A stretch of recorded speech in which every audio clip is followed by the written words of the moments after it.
વાઘોડિયા નજીક દખેડા ગામ પાસે ગમખ્વાર અકસ્માત, ડમ્પરે બાઇક સવાર દંપતીને કચડતા ઘટના સ્થળે મોત।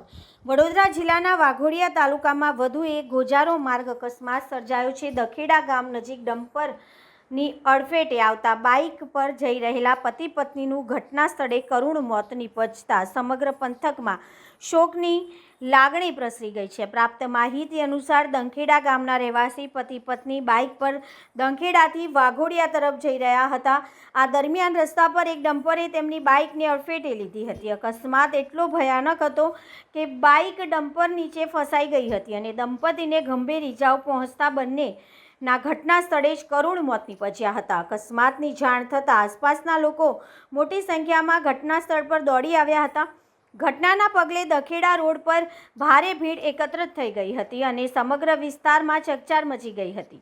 સ્થાનિકોના જણાવ્યા મુજબ અકસ્માત બાદ ડમ્પર ચાલક પોતાનું વાહન ઘટના સ્થળે જ મૂકીને ફરાર થઈ ગયો હતો, જેના કારણે લોકોમાં રોષ પણ જોવા મળ્યો હતો। ઘટનાની જાણ થતાં વાઘોડિયા પોલીસ તાત્કાલિક ઘટના સ્થળ પર પહોંચી હતી।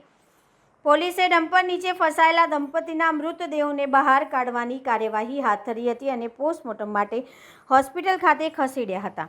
હાલ પોલીસે ડમ્પર ચાલકની શોધખોળ શરૂ કરી છે અને સમગ્ર અકસ્માત અંગે વધુ તપાસ હાથ ધરી છે। આ દુર્ઘટનાએ ફરી એકવાર ભારે વાહનોની બેદરકાર ડ્રાઇવિંગ અને માર્ગ સલામતી અંગે ગંભીર પ્રશ્નો ઊભા કર્યા છે।